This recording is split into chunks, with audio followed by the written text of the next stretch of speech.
Our lives begin when a fertilized egg divides and forms new cells that, in turn, also divide. These cells are identical in the beginning, but become increasingly varied over time. It was long thought that a mature or specialized cell could not return to an immature state, but this has now been proven incorrect.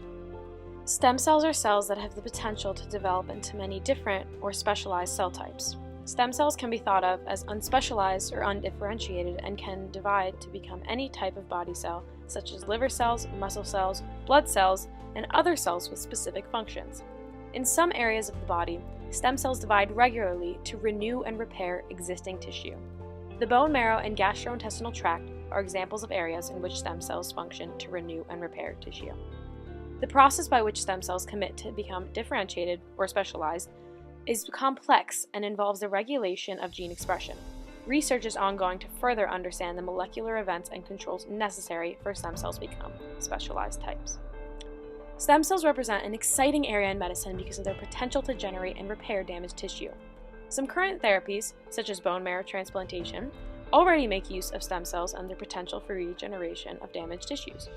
Other therapies that are under investigation involve transplanting stem cells into a damaged body part and directing them to grow and to differentiate into healthy tissue. For now, the most well-established and widely used stem cell treatment is the transplantation of blood stem cells to treat diseases and conditions of the blood and immune system, or to restore the blood system after treatment for specific cancers. As you can see, stem cells are miraculous and can be used to treat a variety of life-threatening injuries and illnesses such as Parkinson's and major burns. However, extracting them can sometimes be very difficult and complicated. As of right now, one of the main forms of extraction is embryonic. After about 7 days of development, the zygote forms a structure known as a blastocyst, which contains a mass of cells that eventually becomes the fetus, as well as a triploblastic tissue that eventually becomes the placenta. If cells are taken from the blastocyst at this stage, they have the capacity to become many different types of human cells. These types have been controversial because some argue that the thought of destroying a human embryo is unsettling, even if it is only 5 days old. Adult stem cells are another type that present in all humans in small numbers. These are stem cells that are largely tissue-specific in their location. Rather than typically giving rise to all of the cells in the body, these cells are capable of giving rise to only a few types of cells that develop into specific tissue or organ. These have also faced barriers because it may be difficult to extract stem cells from hard-to-reach places, such as the heart, in a high-risk patient, or sometimes donors may not be the right fit for them. Because embryonic stem cells have been extremely controversial, adult stem cells are not suited for many patients, there has been a great need to create another safe extraction method for pluripotent stem cells. This is where Shinya Yamanaka comes in with induced pluripotent stem cells.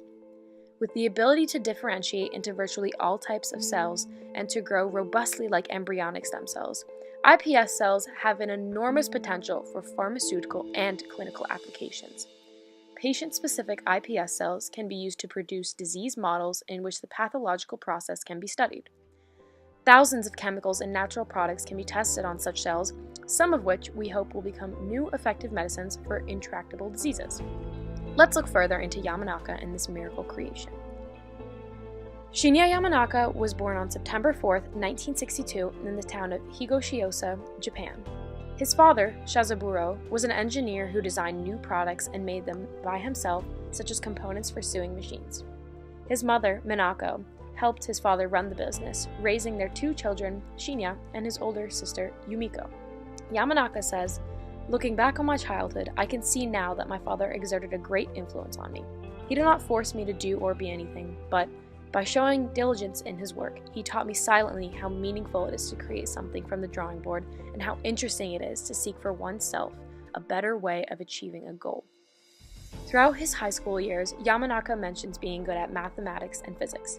Thinking about his career, he considered medical school, and in 1981 he succeeded his ambition when he was accepted to Kobe University School of Medicine.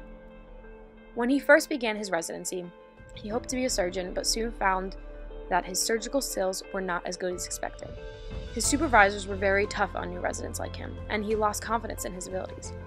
He soon switched his goal from becoming a surgeon who would help free patients from pain to becoming a basic scientist who would eradicate those intractable diseases by finding out their mechanisms and ultimately a way of curing them. In 1993, he obtained a PhD in pharmacology from the Osaka City University Graduate School. That year, he joined the Gladstone Institute of Cardiovascular Disease, San Francisco, where he began investigating the CMYC gene in mice. During this period of his research, he became increasingly focused on stem cells. Because of this advancing research, he became a senior investigator at Gladstone Institute in 2007. Since then, he has also become a professor of anatomy at the University of California, San Francisco. He is also affiliated with the International Society for Stem Cell Research, Japanese Pharmaceutical Society, Japanese Society for Regenerative Medicine, Molecular Biology Society of Japan, RNA Society of Japan, and Japanese Orthopedic Association. As you can see, he is very involved in his work. But let's get back to the interesting part. In 2007, Yamanaka reported that he had derived iPS cells from adult human skin cells, the first successful attempt at generating human versions of these cells. This discovery marked a turning point in stem cell research because it offered a way of obtaining human stem cells without the controversial use of embryos. Yamanaka's technique to convert adult cells into iPS cells used a retrovirus that contained the CMYC gene. This gene was believed to play a fundamental role in reprogramming the nuclei of adult cells. However, Yamanaka recognized that the activation of CMYC during the process of creating iPS cells led to the formation of tumors when the stem cells were later transplanted into mice. He then created iPS cells without the CMYC in order to ensure the cells were non-cancerous and thereby overcome a major concern in the therapeutic safety of iPS cells.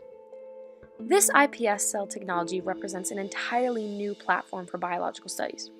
Rather than using disease models made in yeast, flies, mice, or other animals, iPS cells can be taken from patients with a specific disease. As a result, they contain a complete set of the genes that resulted in that disease, representing the potential of an almost perfect disease model for studying disease development, new drugs, and treatments. In 2012, Dr. Yamanaka was awarded the Nobel Prize in Physiology or Medicine for this discovery. He has received more than 50 awards for his research, some of the most noticeable being Albert Lasker Basic Medical Research Award, the Wolf Prize in Medicine, the Millennium Technology Award, the Shaw Prize, the Kyoto Prize for Advanced Technology, the Gardner International Award, and the Robert Koch Award and the March Dimes Prize. What is Yamanaka doing now? Since the discovery of human iPS cells, their technology has been advancing at an amazing speed. Yamanaka's lab developed a method to generate safer iPS cells without integrating viral vectors into the cell genome, which is one of the major safety concerns. And their main goals for the future are: establish basic iPS cell technology and secure intellectual property, create an iPS cell stock for clinical use in regenerative medicine, conduct preclinical and clinical studies on diseases like Parkinson's, diabetes, and blood diseases, and contribute to the development of therapeutic drugs using patient-derived iPS cells. Shinya Yamanaka's revolutionary discovery completely changed the view on stem cells and has provided a method that was never thought possible before. He eliminated their two major barriers, which were controversy and inaccessibility. Stem cells obviously have an exciting future, as they could be used to treat many diseases. I, for one, can't wait to see where his findings take us.